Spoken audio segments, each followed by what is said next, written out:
রোজ রোজ একঘেয়ে চিকেন খেয়ে আর ভালো লাগে না।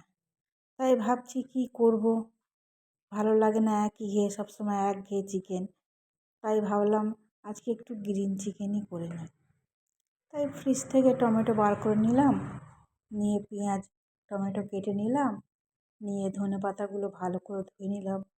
কারণ আমাদের এখানে খুব বৃষ্টি হচ্ছে, এখন বৃষ্টির মধ্যে ধনেপাতাতে বালিতে বালি।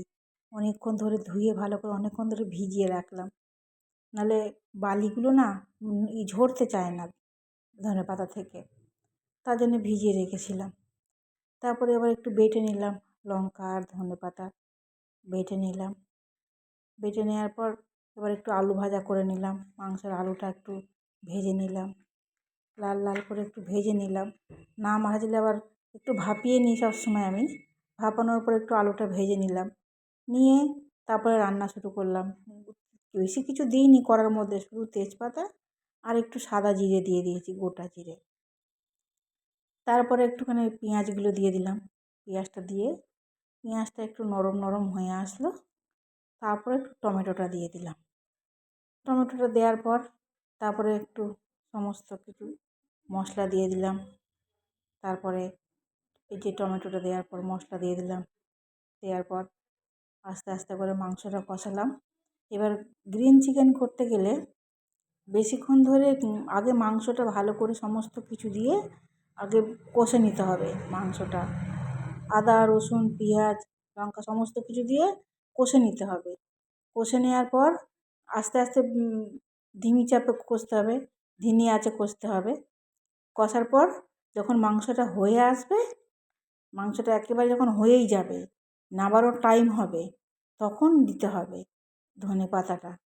কারণ একটুখানি বেশি আগে দিয়ে দিলে না, বেশি ফোটালে তখন ওটা তিতকুটে হয়ে যায়, ওই জন্য বেশি আগে দেওয়া যাবে না। যখন মাংসটা হয়ে আসবে তখন ওই ধনেপাতাটা দিতে হবে। ওই ধনেপাতাটা দিয়ে একটুখানি করে চাপা দিয়ে আস্তে আস্তে নেড়ে নেড়ে নেড়ে নেড়ে চাপা দিয়ে নেড়ে 2-3 মিনিট, বেশি না, 2-3 মিনিট নেড়ে নেড়ে তারপরে মাংসটাকে নামিয়ে নিতে হবে।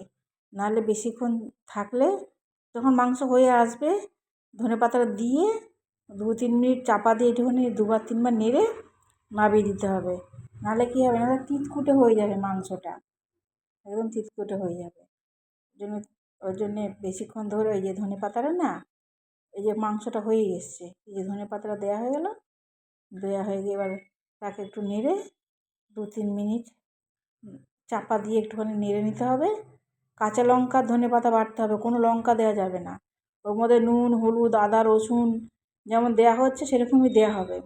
এবার মাংসটা যখন হয়ে আসবে তখন ওই ধনেপাতার পেস্টটা দিতে হবে, দিয়ে নামিয়ে নেবে, দেখবে দারুণ খেতে হয়, দারুণ টেস্টি হয় খেতে।